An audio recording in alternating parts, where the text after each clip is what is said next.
really windy outside, but this is the perfect weather. And you are listening to Ryan Gibbons. This podcast is called the Lyt Channel. Follow these waves. A reflection from the perspective of me of current events, art, science, various other topics. First off, I want to get to my main thought that has come to me, and that is I have a problem with duality. Duality of perception of many topics, that there's an opposite in terms of knowledge. Because knowledge is knowledge. There's no good or bad knowledge. There's just knowledge, and there's good or bad decisions or paths that people go down with that knowledge. So, my first example is art and science. Now, invention in our history, if you look at the history of humanity, if you want to go, you can go as far back as Leonardo da Vinci. He was born April 15, 1452 in Italy. He died on May 2nd, 1519, France, Amboise, France. Around during the High Renaissance, early Renaissance, just the Renaissance in general. Italian Renaissance.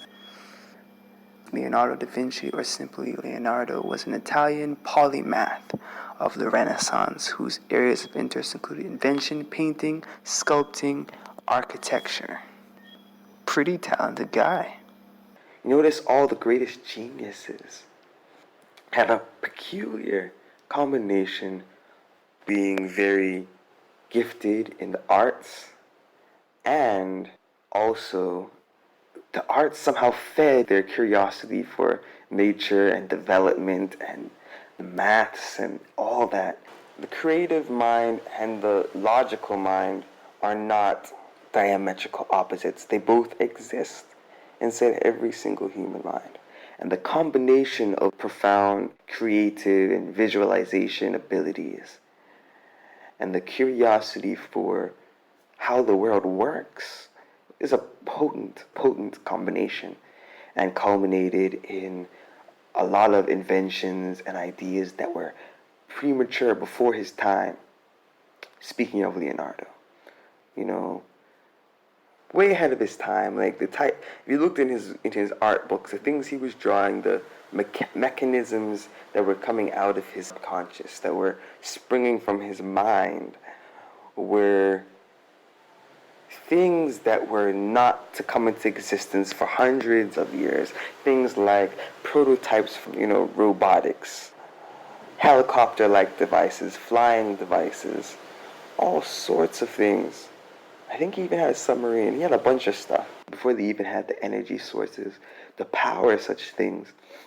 Leonardo was drawing detailed 3D drawings. But bear with me. Yeah, so this duality, this idea that if you're creative, you're not a scientist, and if you're a scientist, you're not as creative, is a false perception. And I think it shows itself clearest in minority communities. And I'll get into this later. You have the Asian community, and you have the African American community, and such. But specifically the African American community, there's an emphasis on arts, creative, performing arts, music, all that stuff, arts and sports. And there's a lack of enthusiasm and promotion of the sciences.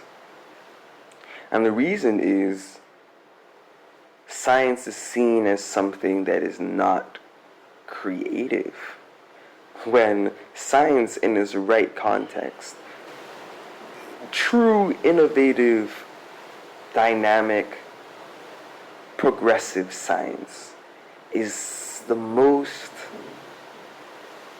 artistic and, how do I say it?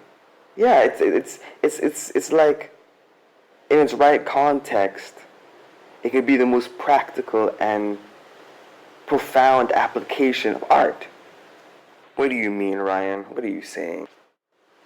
Human mind's intuitive abilities stretch where the logical abilities are very, very much limited. If you look at music and the human mind's visible intelligence, I'll stick with music for now. Music and the visual intelligence is insane too, but music, the calculations and the inventive and creative abilities that come through music, harmonizing notes, the simplest aspects of music is very complex math that we do without batting an eye, it's just instantaneous. Are things that are not easy for computers are purely logical systems, and I think what the greatest minds in science and inventions did that a lot of us don't do now, or don't think is necessary or go together or whatever, is they use their creative potential to catalyze their scientific pursuits. And there are things that will come to you when you don't think. Let me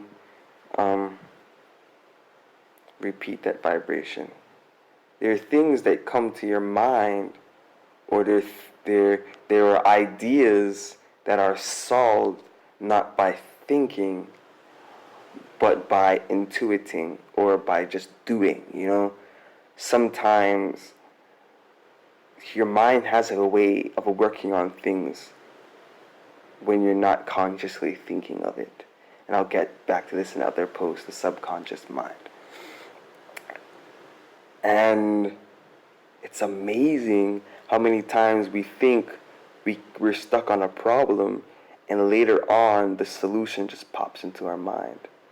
And it's not that we just randomly come up with it. No, the human mind is able to solve problems on the background, and then it just comes to the front of our mind. Once we can tap into that ability, combine the artistic creativeness, where you just know when something feels right, with logic and science and all that stuff, you have a potent combination. And we'll have a lot of, modern day Picassos and all that stuff. But yeah, I just think that I'm saying all this to kind of bring that art is amazing, but a lot of us, the majority of the population, don't find science as cool, don't find science as creative, don't find science as a way of self-expression. We all want to be, our own thing, but we want to be cool, we want to be fit in, we want to be it. But as young people in the 21st century, we need to realize that problem solving and real life science is just as important, if not more important, actually definitively more important than just straight art. Even though art for art's sake, just for the expression of the soul, is beautiful, and we all need that, and it will always be important. It always will be a venting and expressing mechanism, especially for people going through struggle. It's a way of expressing when you don't know how to say it in logical words. You can do a painting or sing a song or act it out, in a mime or pantomime or, but I digress. Science is lit. Art is lit. We need to combine both, And this podcast is gonna focus on that combination and also bring a lot of topics and ideas to an age group, to a demographic that may not normally listen or be interested in these things.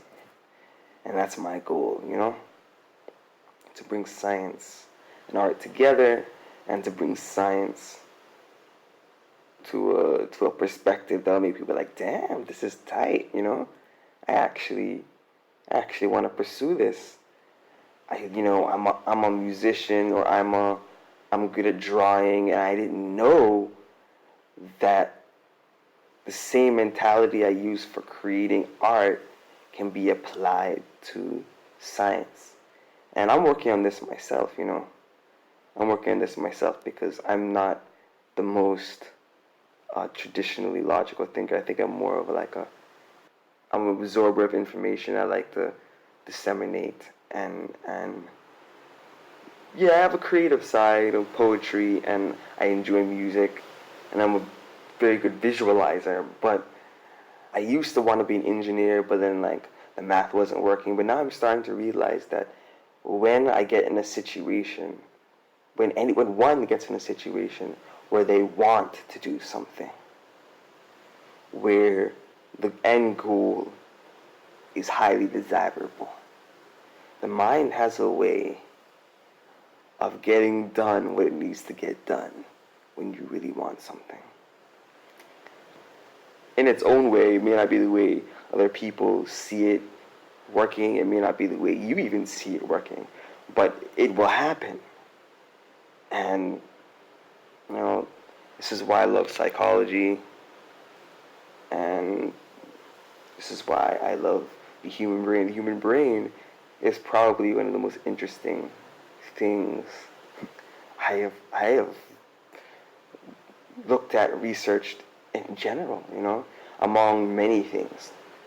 So this also will apply to futurism. We're going to talk about the application of current events and current things, up and coming science, and many things you don't even realize are possible are within the realms of physics and within the realms of the human mind and our experience in reality, just if we put our minds to it. Yep. Also, never take your mind off the fact that there is a creative force behind the universe. There is a God, and I'm thankful for all His blessings in my life, because everything I'm going to talk about is going to be pure science, but I have to give credit to my Creator. Yes. So stay tuned, resonate with the frequency, feel the warmth on your face, because the light is coming your way. Bless and peace.